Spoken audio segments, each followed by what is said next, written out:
Chris is out one more week, so you're stuck with us two jabronis one more time. I am, of course, OLED Ed Fries, and this is Andre C. without a funny nickname just yet, but I'm sure he'll have one soon. And you know what? Normally we like to go into this where we talk about, what we thought of the show. We got to start with the one thing. Mephisto confirmed. Yes. Sacha Baron Cohen was Mephisto, and he was fucking fantastic. Oh, no, I have a better one. I have a better name. It was Mephisto. I mean, the episode's named Mephisto Confirmed, so. You could also do Eric Voss was right. It's not Dormammu. I did like how many Dormammu mentions we got in this. I like that. Because they mentioned in the shop, and they got mentioned at White Castle. So yeah, and then she did refer to her at the end of that episode, like when she was talking about the magic and stuff. Yeah, hey, it's Bobby. I really like how they introduced the whole magic side to this. I thought Sacha Baron Cohen was a sensational version of Mephisto. I have to go on record, and this is my apology to all the Marvel Talk universe. I'm sorry. A few weeks ago said I didn't know if I'd like Sacha Baron Cohen as Mephisto, as a serious character. I'm completely wrong. I was completely wrong. I will admit that, dude. He was phenomenal. What I also really liked about this was he was funny and interesting in the beginning. And then when they gave him that really, we need you to get intense and have a really intense scene, he was better. He got better when they took away the funny and just made him be evil devil version Mephisto. Mm-hmm. Yeah, doing the American accent or at the start when he's being the kind of comedic, and then he comes back with his British accent, and then him going, where the fuck the accent come from? And it's just that whole play, because you can kind of tell, oh, that's the serious version of Mephisto. This is the Mephisto that's not fucking around Mephisto versus the Mephisto who's having a laugh while he's doing the shit he does. He's already got your soul. Now he doesn't care what you think of him. He's already won at this point. We'll talk about this more later, but I love the line drop of, I'm a busy guy. I just love the implication that there are other people in the MCU that have sold their soul to the devil, to Mephisto. Hello, Hulk. Thanks for joining us. What's up, buddy? I mean, like I said, normally we try to go episode by episode. I really don't think there's a point to doing that this time. I also want to say I thought, again, episode 4 wasn't quite as good as episode 5, which was not as good as episode 6. I really liked everything. I know you and me differ slightly on the very ending of this. Not even the ending. I really, really liked the finale, but it was so weird. Everything front loaded, and then end. It was bang. That was how the finale felt to me. There was a bit of a dip in the middle of that finale, and I agree. But I still think they nailed the landing when it all said and done. At the end of this episode, and there's something interesting that I want to bring up, and I want you to go ahead and talk a little bit about what your thoughts were on these 3 episodes as a whole. While I look up something that I saw online. 100%. These 3 as a whole were far above. We were talking about how we explained it went from one was good, 2 was okay, this is getting really good, and 3 was we're here, let's rock this. This just took 4 just took it and kept going, and you had your big. It felt like each episode had these big moments, but then it brought you down into some story beats and everything in each episode to kind of help drive the story along and drive the characters along, while still having these epic moments. I just feel like I felt that the most in the final episode, but it still was bookended in awesomeness. But all 3 episodes were great. I loved them. Speaking of things we did wrong, I was wrong on 2 things. Ezekiel Sane was not a good guy in the comics. He was a bit of an asshole in the comics. 2, I would also like to say that she didn't drop the piece of the hood. It was only the biotech mesh, as we saw in the show today. Mm-hmm. They did get wrong. I thought episode 4 was really good. I really liked how it was very focused on Riri not sure what's going on. It was a very hood-focused episode. It's something you wanted, which was we got that little bit of a backstory about the hood and how we didn't get the whole thing, but we got a piece. No, we got that in episode 6. But you started giving me more about other characters, which I really did enjoy. Yeah, and they narrowed down with we have 3 characters that we're focusing on.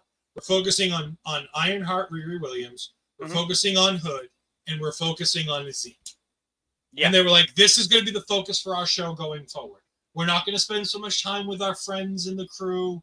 We're not, by the end of episode 5, they're all pretty much gone. And they're not even in really episode 6. And just everybody, if I suddenly disappear from the stream, I'm sorry. There's a big thunderstorm outside of my area right now. So if I lose power, I'm sorry. But no, I thought there was a lot of really good and interesting things going into the show. Into these 4 episodes, I thought really we see so many times how when Marvel does an odd scheduling of how they're dropping their episodes, we go, do they have faith? Do they not have faith? Are they worried about this? Are they worried about that? I know me and Peggy talked about this at least via Twitter DMs going into the show when we saw the release schedule. When we saw the release schedule of 3 episodes at first, we're like, ooh, that might be a bit too much. Then we have 3 one-week episodes. And then right before the show dropped, we talked more about it when we found out it's 3 and 3. We're like, ooh, that's almost echo bad of just dropping everything all at once. Is this something they don't believe in? Remember that this is also the last piece of the puzzle from the old Marvel Studios production schedule. Yeah, again, you look at, because this was Iger or was pre-Iger? This is Iger, I believe. Yeah, this is Iger because whoever's in charge now is, and again, it's a different point of didn't have specifically the people running each show specifically, but I think they introduced so many things in this series that the only thing I worry about with everything introduced in the series is everything that's coming. With Doomsday, with Secret Wars, with the potential universe reset going into 2028, this could go away. Hi, Astrid. This could go away, and that scares me because I really like how they've been building Ironheart. I really like how they're built, like the introduction of Mephisto in here. Like, there's some great things in here, and then the ending of this was just insane. Both, but the first ending anyways. I'm scared that we won't get more, but you put so many perfect pieces in place. You need to do more with this. You need to have Sacha Baron Cohen back. We need more Riri and N.A.T.A.L.I.E, and I think Zeke needs to return too. Like, one thing I will say to try to ease your mind here is that, remember, Kevin Feige is on record as saying that he doesn't foresee a complete reboot coming out of Secret Wars. He's kind of on record being like, look, everybody that's saying we're rebooting the entire MCU after Secret Wars, don't put all your eggs in that basket.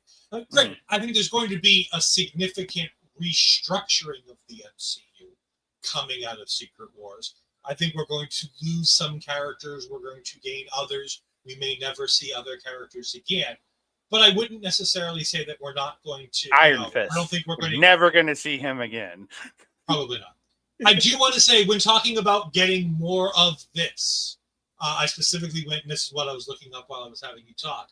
Ironheart creator and head writer, Chinika Hodge, the wonderful job that they did with this show, was talking to TV Line about a potential for season 2. And the exact quote that I'm going to pull, and then we're going to have a discussion about how likely it is based on everything we're hearing coming out of this show. And I have another thing that I want to show with that is audiences will help make that decision of what happens next. So tune in and show Disney and the MCU that we have a strong fan base for Ironheart. That's a good and a bad thing, because the haters are out in full force for this movie, not just online and everything else, in our own social media posts. It's Bobby, isn't it? Bobby's the hater, isn't he? No, Bobby loves it. I kid. I'm actually just going to, you know what? I was going to save this person's anonymity because I felt like they deserved it. It was Mark, wasn't it? It was Mark. No, it was somebody somebody who commented on our Blue Skies post about the show tonight. So Bobby did the standard, hey, we've got, and he used a clip from last week's show talking about Ironheart. Here you can see the comment of, let me save you some time. Worst show ever. Again, wrong. Right. Wrong. Vastly wrong. Like, I don't understand the hate. Like, I understand. Oh, I understand exactly why the show is hated. No. It's a female. It's a female-led TV show. 2, this female also happens to be African-American, which is going to piss off a lot of people as well. 3, this is a show that nobody wanted because everybody hears Iron and assume that it's Iron Man based, and it's not. It was never supposed to be Iron Man based. It's not a version of Iron Man. She's a completely different character who, in the comic books, which, by the way, I read the initial Ironheart run of comics way back when, because it was my regenesis into the comic books, was seeing an AI version of Tony Stark working with a younger Iron something. I loved the fact that this was an Iron thing that didn't have to do with Tony Stark, and the only Iron Man adjacent thing we got was an Ezekiel Stane, who was sensationally performed and written for this TV show to be an amazing character. And if you look at Ezekiel Stane, this character has only existed since 2008 with Matt Fraction's run on Iron Man. So it's not like this character is even like he's rooted in deep lore from Obadiah, yes, but he's only existed since 2008. So this character works perfectly, and I guarantee I'm not 100% sure, but this character is probably ran it up with Ironheart at some point in those comics. I guarantee you, because he was a big factor for Iron Man in the Invincible Iron Man series, or was it Invincible? No, series. Yeah, I think it was the Invincible Iron Man. Yeah, Invincible Iron Man series, because Riri was introduced in Volume 3, and I think like 2015 area. I my timeline might be off, but you have this character who's only existed about 7 to 8 years before her. So again, it works very well to be a good foil for her here, and Ezekiel was a perfect. Because they're not treading on the Obadiah Stane of it all. It helps enhance it, but it doesn't screw with it, and gives you a new character. And I really enjoyed it. Like, I don't understand the hate. Like, I understand the hate, but because remember, we were very much on the opposite side of a majority of people with Secret Invasion. We were on I'm on the opposite side of a lot of people with Thor: Love and Thunder. We were on the opposite side of a lot of people with the Marvels. Like, yeah. I understand what it is. I know what it is, but people need to learn to just shut up and watch it. It's a TV show. Who cares? If you don't like it, just shut up and go away. The rest of those of us that like it have a lot of fun with it. Yeah, Brian Michael Bendis, Mike D'Antonio were the creators of the Riri Williams character in The Invincible Iron Man, Volume 3, Number 7. And that was what, 2015? 2016. Okay. I thought I knew it was around there. I thought it was 2015. But yeah. Let's go. Give me more of this. I want more of this. Yeah. What? 3 more episodes next week. 3 more episodes next week. Damn it. Yes. My co-host from Backbreaker Media, AWS, right there. Yeah, coming in. And like just love what you want to love, and just shut up if you don't like it, and just go and don't watch. That's all you have to do. Yeah. All you have to do. one of the things I wanted to talk about with this was I want to talk about how Anthony Ramos stole the show in the final 3 episodes. Dominique Thorne was a real big part of the first 3 episodes. We both talked about how much Lyric Ross and Natalie really stole a lot of the screen time in episodes 1, 2, and 3. I want to talk about how I thought Anthony Ramos really picked up the slack in these final 3 episodes. They did good storytelling with him in these, with telling us how, why he and John were together, telling us what the original project was, and the idea that he's trying to take over his father's company, bringing it back to the comics with the Hood character. I thought that was really cool. I loved everything that he did in this, on top of the fact that the out-credit music for episode 4 was an Anthony Ramos song. Villano is a song he performed on his album where he sings about being a villain and whatnot. I listened to the song. I love it. I was listening to it at the gym today. It's a great song. It's a banger. If you haven't heard it, please go take a look. It's great. And again, why are we shocked that nobody should be shocked that he's a good singer considering the role he had in Hamilton. Yeah. Oh, no, I just didn't know he did original music. But yeah. Yeah, but he was exactly. He was in he was that post-credit song. You say Anthony Ramos stole your episodes for you. I did. Okay, and he does it. I feel like he's almost the anchor for episodes 4 or 5 in the first half of episode 6. He is the anchor of the episodes. But the person that stole the gosh darn episodes for me was Regan Aaliyah as Zelma. Okay, yeah. Dude, she just in her limited stuff that she's there, she kind of almost takes that Natalie role for them. She's so good. She's so good. Oh my god. Just the young witch with how she interacts with her mom and everything at first, and then coming in when they're eating at White Castle. Yeah. When they're eating at White Castle, and how she's just like, hey, I'm gonna get the fuck out of here, and like with the Dormammu picture and everything. I just thought she was a huge highlight of the last 3 episodes. Every time she appears, like a huge highlight. I agree. Regan Aaliyah was fantastic. And I think we're going to see more because there's rumors of a show that Marvel is considering doing where they do Kamar-Taj, but it's young wizards and witches learning at Kamar-Taj. So Marvel Harry Potter. Potter. Yeah. A less problematic Harry Potter is how it's been pitched by some people. Harry Potter itself is not problematic. It's its creator that's problematic.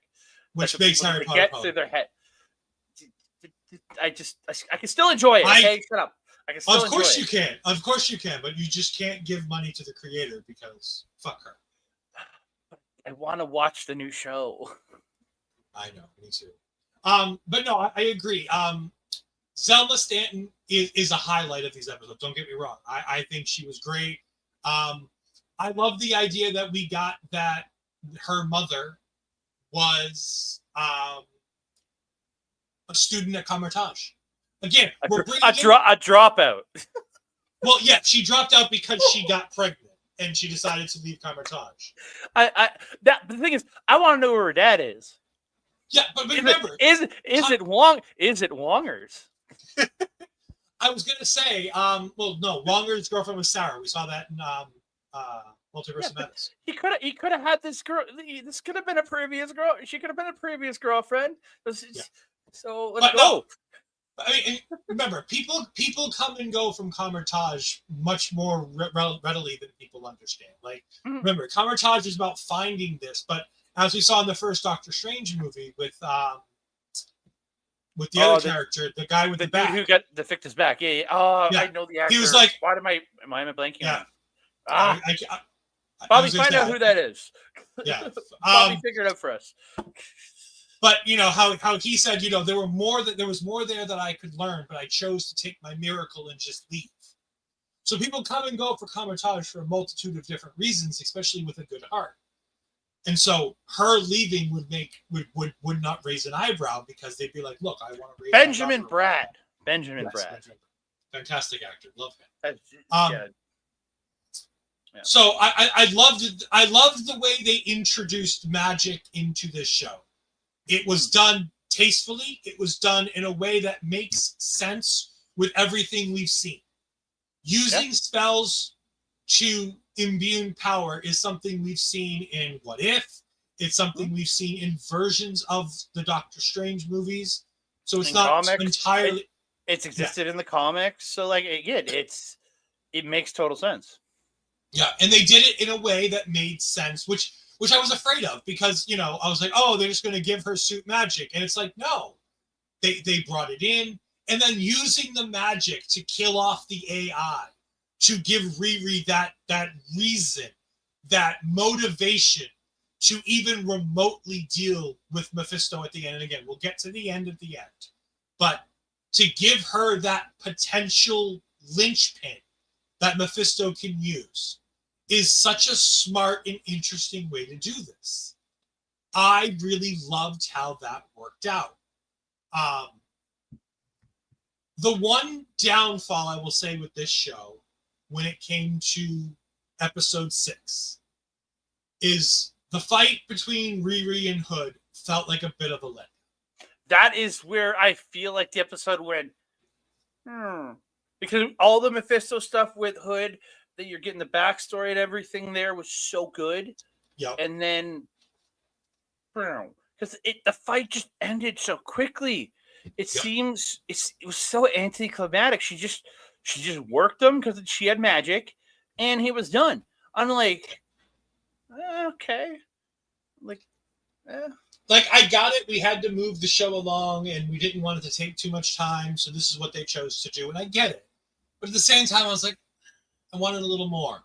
Because pre-fighting Hood, she fights Zeke at the she goes to the warehouse and takes them all out, and the Zeke situation was really good, and how she fought him off, and then she's like, I'm going to hit you in the nuts, and we're going to reset this shit, and she clocks him in the balls, and he's like, oh, dead on, and she puts the thing on to reset him and leaves him to be rebooted. And Reboot. I don't know if you know that show. It's a great show from the 90s called Reboot. But it was going so well. And I'm like, with the Mephisto stuff early, and then the fights here, and then you're going into the Hood fight, you're thinking this is going to be epic. And it was only a couple of minutes. Yep. And like I said, I don't.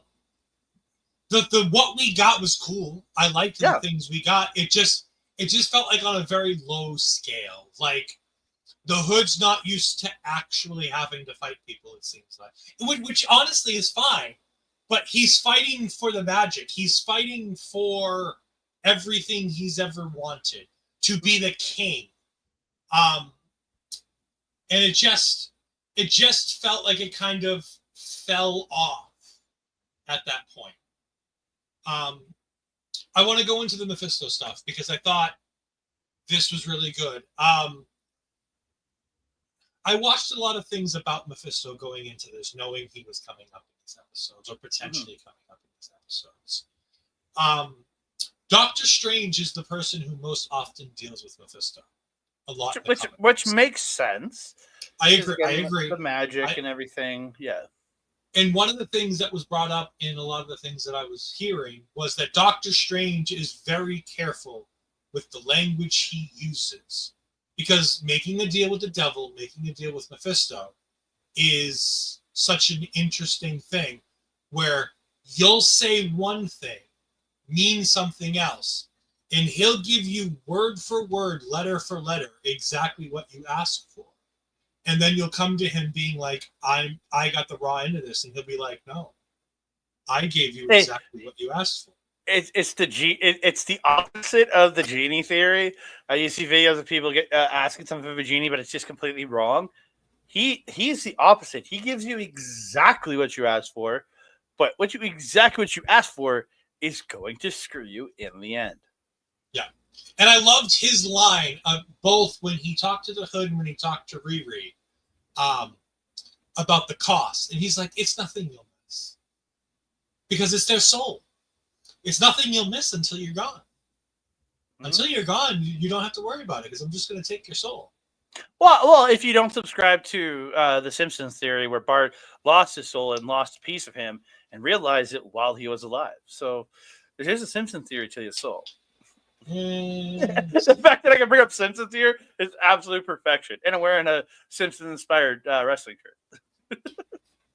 I really did love everything they did with Mephisto, though, in this episode 6. It was just so interesting and different and not quite what I expected. But at the same time, it tied up the loose ends for this show really well. It kind of weaved into the already known story and just kind of went along the waves, and it didn't feel out of place. Because we've been talking about for a long time, since the Sacha Baron Cohen news had come out that he was cast in the show, that he filmed for this show, and everybody had said he's going to be Mephisto. And we've talked multiple times about how we weren't sure how that would work. Why are they introducing him in a show like Ironheart? Why does that doesn't make a whole lot of sense? Even when we knew about the Hood, we were like, that still doesn't really make a bunch of sense. Everybody knew about the Dormammu connection. And I thought the Dormammu connection might be really interesting, considering the fact that we still have the loose end of what's going on in the Dark Dimension, the incursion going on in the Dark Dimension with Doctor Strange and Clea from the end of Multiverse of Madness. Yeah. And the fact that Multiverse of Madness was listed on some of the things you need to watch going into this show is one of the reasons why I was curious if that was going to play a part. Not that we were going to see Dormammu, because he's promised Doctor Strange that he won't try to take over the Earth again. But it was like... part of their deal. It was part of their deal. It was the bargain that was made. But in what things Zelma said, Dormammu, the way she's talking about it, Dormammu's might have been trying to figure another way in. You know what I mean? There's always another way, right? Yeah. Like there's always a way to get around it. So that's what the thought process is trying to lead you to. And maybe they were trying to lead you to think, okay, this is going to be a human manifestation of Dormammu in what, because remember, didn't Cumberbatch played him in Strange, right? Yeah. So to have if Sacha had been Dormammu, I would have been just as excited. To playing a new version, playing Dormammu in another way, I would have been fine with that. But it was because again, Mephisto does come to Earth technically, but he's only there for short times every time. He goes back to his restaurant, his plane of existence. It's his dimension. So I think there's a reason to that too. Is he doesn't want to be on Earth alone because he doesn't want to be screwed with by sorcerers. He doesn't want to be screwed with by other magic users. So he shows up, gets what he needs, and takes them back to his world to make the deal. Like I think there's a part of that. Like I don't think he can make the deal on Earth. I don't think he can. I don't think his power. Like I'm pretty sure he's got power. No, but you know, but again, just the way he made the deal with Hood in his restaurant dimension. He made the deal with Riri in his restaurant dimension. The deals were struck in his restaurant dimension, so he might not be able to affect things the same way if it was done on Earth. Again, it's all theory, but it just makes me think about it. So we're going to go ahead and talk about the ending of the show, because really there's nothing else that really happens during this show. Zeke gets his biomechanical stuff, but Hood makes himself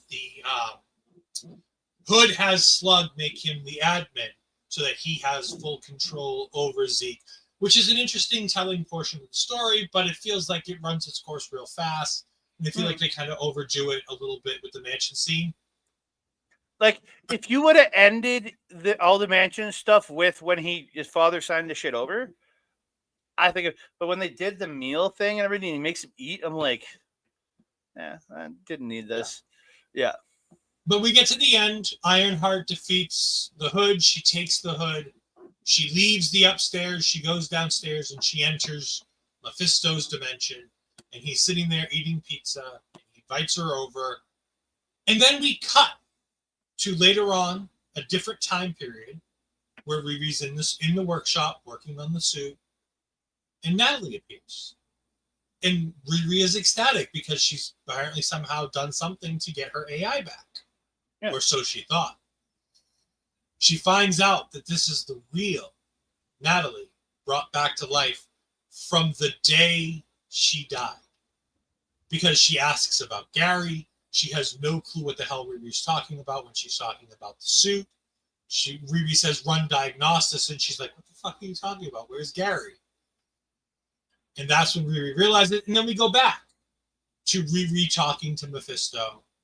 And he's like, yeah, death. It's a bit of a pain in the ass, but if you do things the right way, anything can be changed. And Riri shakes his hand and makes a deal with the devil to give up her soul, expected to be giving up her soul in exchange for bringing Natalie back to life. And then we get the roll credits and everything's fine. But then we get the hug. We get the hug, and then you see the stuff start to crawl up her arm. Yeah. Yeah. And then I'm like, I'm like, no. But it's like, okay, let's see.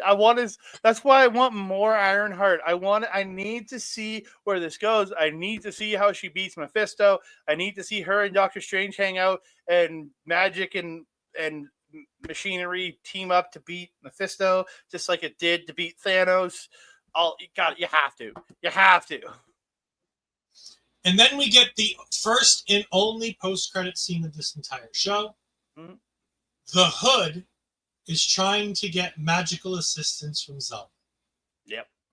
And I love the way he talks to her, where he's like, no, I need a real magic user. And she's like, look, and she turns one candy to another. He's like, no offense, like, you've got magical power, but like, no, I need an experienced, I need an experienced magic user to help me with this. It's supreme like help, which means Sorcerer Supreme, which means Wongers,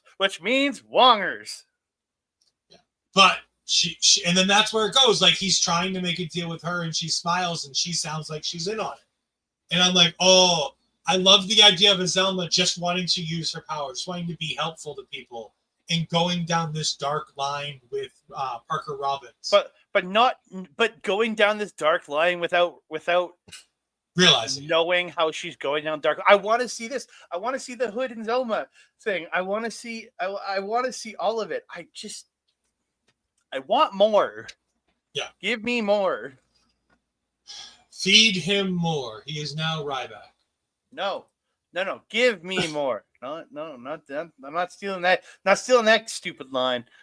All right. So in prep for this show, I went ahead and I looked at the Rotten Tomatoes because I was really curious about some things. Because everybody's been dragging on this show, and that's mostly all the haters and the racists. And trust me, they're out in full force with this show. Because haters, the racists, the sexists, just yeah.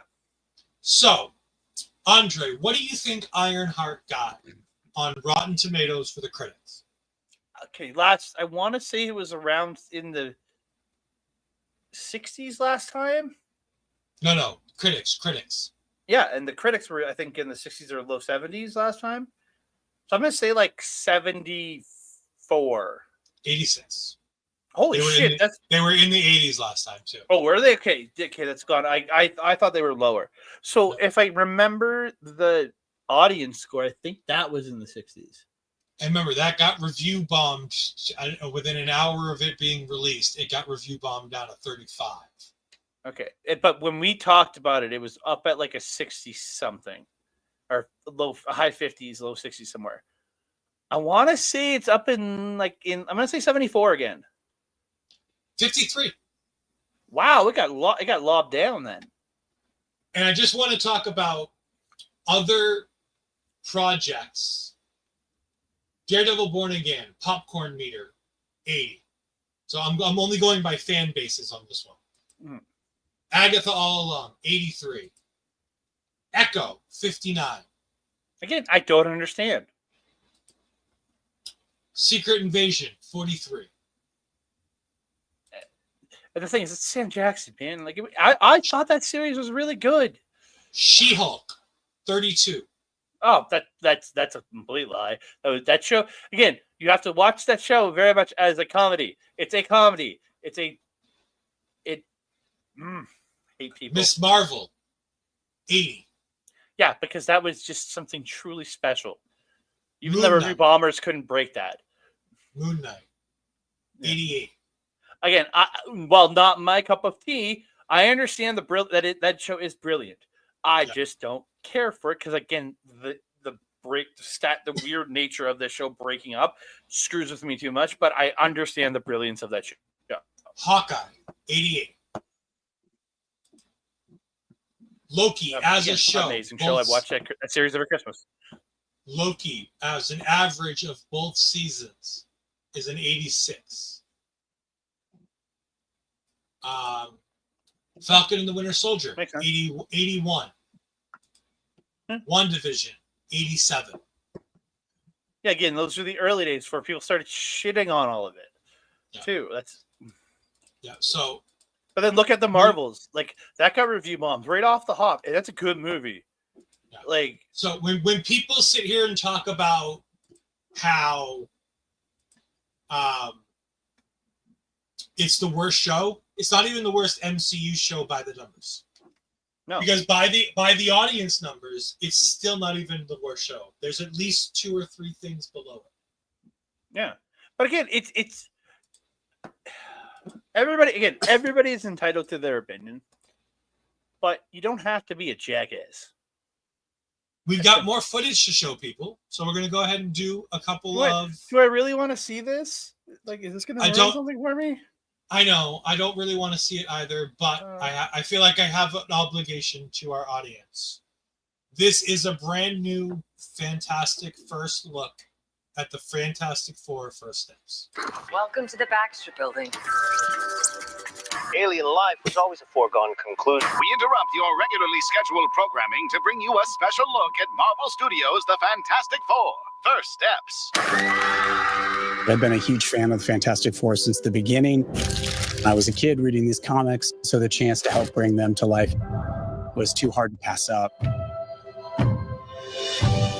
And now, for the first time ever at Marvel Studios, we can make a Fantastic Four movie.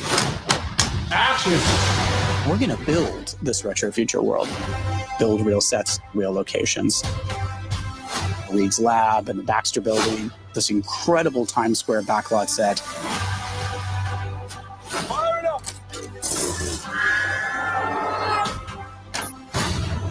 We build practical suits.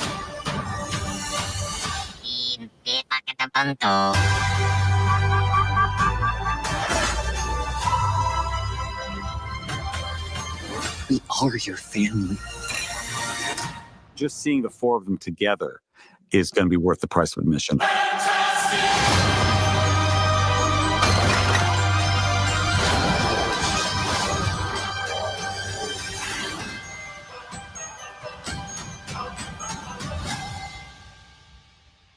Takes away a little bit of the magic when you see the thing in his dot suit.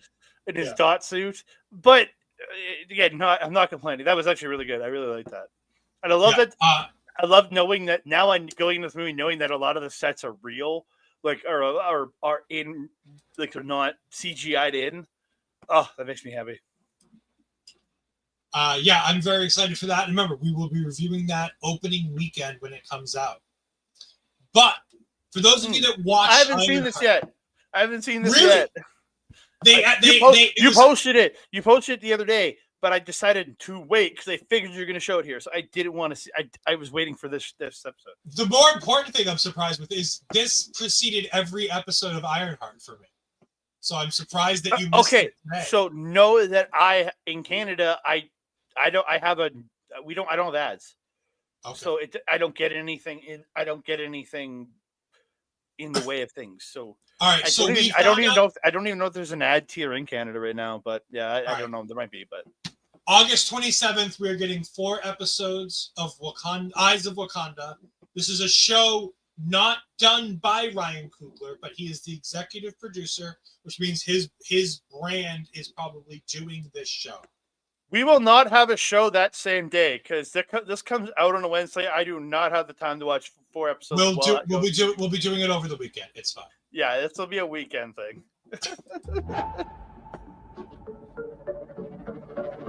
Wakanda is a kingdom of many secrets.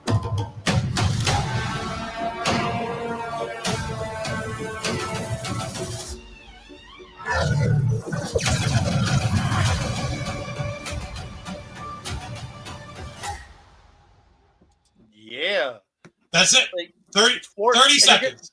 We're getting 4 different eras of Wakanda. That's what this is. I'm excited.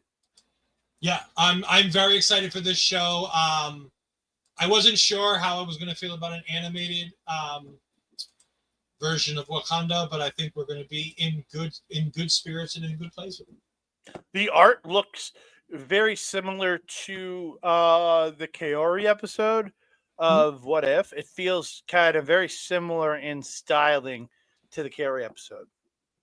Yeah, that's the way I look at it. So we have a minor update to the calendar. So before we get ready to do our plugs and all that kind of fun stuff to tell people where they can find us, we're going to put a hold on the Black Panther MCU rebound episode. I have an awful lot going on that weekend. And we were supposed to do it on Wednesday the 16th. But yeah, so from the 11th through the 10th through the 13th, there's a lot going on. Yeah. And we're doing DC review that weekend before it. So we're going to take a break. Yeah. Because I have to see the movie on a Thursday. Because I have no choice but to see it on Thursday. Because Friday night, I am going live to Chaotic Wrestling. Yeah. Saturday afternoon, I have Great American Bash, the NXT Premium Live event. Later that night... That's all in day. No. Then I have Saturday night's main event later that night. And then on Sunday, we're doing the Superman review. So I won't be able to see it on Sunday because I have to do the review and I'm potentially going to have my daughter that day. So there's a lot going on. So I'm just going to go ahead and say we're going to push it a little bit. It'll come after the Fantastic Four at some point. I'm working on getting some special guests, but unfortunately, some of them need me to be verified on Twitter. So I've got to go ahead and go through our local establishment booking team to go ahead and try to get some of these guests because I have a couple of ideas that I've been floating around. So hopefully we can get that nailed down. So the next time you will see us will be, I believe it is the 13th, the same day as Evolution. So it'll be a week from Sunday. You'll see us for DC Talks Superman. Mm-hmm. We will then be back the 2 weekends following it on the 27th, most likely, to go ahead and talk all things Fantastic Four, which again, very excited for. And then we don't really have anything with the exception of Wakanda, Eyes of Wakanda. Yeah. So and I know we're talking about in the summer here, also looking at doing our top 10 movies with a couple other people from OLE. So there's a possibility that comes out in August too. So we'll have content. We're going to have plenty of content. In that top 10 list, we've been going back on different formats. We're going to bring some people in to do it live. We might get some people's top 10s via a clip that we do video clips to go ahead and do. We've got a lot of different ideas for that. We're obviously going to have the fans going ahead and giving us their top 10s. We might do a poll to see what everybody's top 10 is. We got a lot of different fun ideas that we've got for that show. And again, that's going to be towards the end of the summer, beginning of the fall. Because again, after Eyes of Wakanda, there's nothing that comes out until Marvel Zombies. And then after Marvel Zombies... That's October, right? That's October. And then we don't have anything else until December when we have Wonder Man, which I'm very excited for. Me too. So we've got a lot of time in between where we're going to be doing some different things, some alternate things. We've also talked about doing things like reviewing Peacemaker. I want to do that so badly. So if people want to talk to me, see me and Honor talk about Peacemaker or some of the other DC products, including things like the Suicide Squad or Suicide Squad, because I really enjoy the first Suicide Squad movie too. It's a good movie. I have issues with that movie too. That's fine. Issues make for great content. So there's a lot of things we want to do in terms of this space that aren't all essentially Marvel based. So there are going to be some interesting things that we're going to try to do. Obviously, if any trailers come out, you'll be seeing us. Even if we do a pre-recorded thing, we're going to be doing pre-recorded things for anything that might come out along the way if we don't have shows going on that week, to make sure we get that kind of a content out. I don't know if we talked about doing the Disney Plus shows that we haven't talked about on the show. We might do those as part of an MCU rebound. One episode and for the whole series. Of course, one episode for the whole series. But I'm saying we might not do them when they come out. We might, interchange them with the movies to give a different spice to things. Oh, 100%. Like, if you do them by timeline, yeah, we're going to have like a movie, then a TV show, then a movie, then maybe show and a show, and then a movie. Like, it's, like kind of keep it in within the timeline kind of deal, yeah. But, Andre, tell the good people what you've got coming up and tell us about meeting Elena Black. Yes, I met the wonderful Cora Jade, formerly known as Cora Jade, Elena Black, this past Friday at Top Talent Pro Wrestling, which you can hear my review of that over at Backbreaker Video. Check that out, Backbreaker Video. Check a Pop Talk over there. You can check that out. You can also see me that was awesome. And I also could see Ultimo Guerrero on that show, and that just made me even happier. So, there's my, like I said, you don't have my picture from Ultimo, but yeah, Elena Black. She was very nice. And she I don't understand what people get shitty about her in ring. She again, is she Bret Hart level great? No, but she's a good wrestler. She's not bad. She's not bad. She's not a bad wrestler. For somebody who had to watch her week in and week out, there were holes in her game. Let's just say that. But not everybody's going to be everybody's going to be Roxanne Perez. Not everybody's Jordan Grace. That's the thing of there. You're building people up, and then you maybe might realize they don't work, and you let them go and let them go do their own thing. But I don't think she's bad. She's not bad. She's pretty darn good. But I had that there, and then you can check me out this Sunday. Point of View. I'll be back on Sunday with the boys, chatting all the random things that are going on in the world of random sports and everything we talk about. So come check us out there. And then, I guess I'll see you guys back here again for DC Talk as we chat on the 13th. Yeah, I'm very excited for that. I will be back. I know I haven't said this in a while. I will be back for the draft episode for the Fantasy League on POV.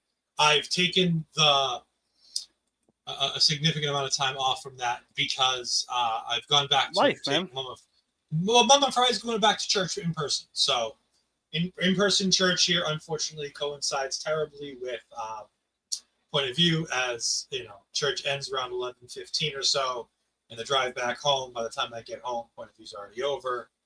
I also have my daughter most Sundays, so completely understandable. I can always make one. Yeah, but completely understandable. You can find me on Twitter and Blue Skies at EdFries12584. You can find me on the Twitch at twitch.tv/EdFries2002, where all things Marvel Talk live. You can catch me every Tuesday with the natural Ash Mazar as we talk all things NXT.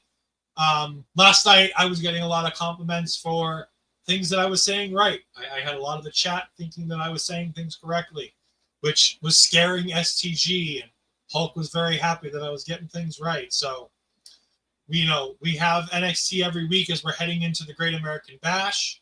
You can go ahead and catch our thoughts on that and my mini rant on the Jordan Grace promo, which I thought was interesting. And if you want to find out more about that, check out the show last night, because I talked at length about that promo, and it's not the hit piece that it sounds like the way I'm setting it up, because I have some very nuanced thoughts about that.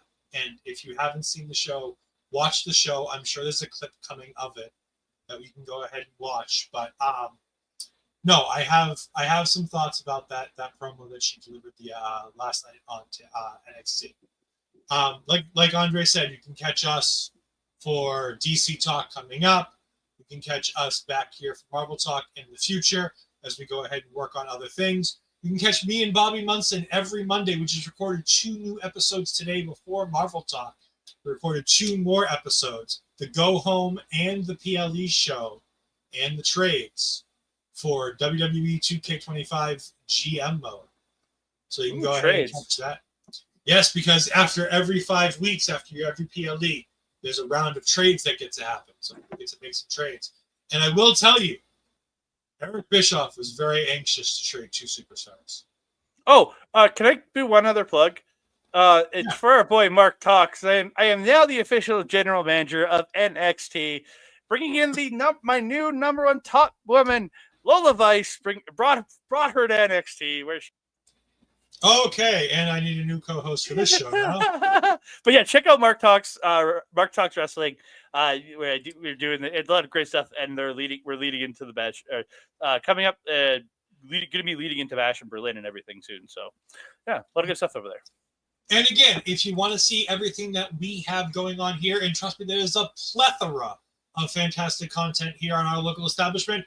We're going to play the calendar as we get out of here. Thank you all for joining us. We greatly appreciate it. We'll see you next time. Bye. Never gonna stop, never gonna change, never gonna do the things you say. I run my own way to get there. Things are going that I don't seem to care.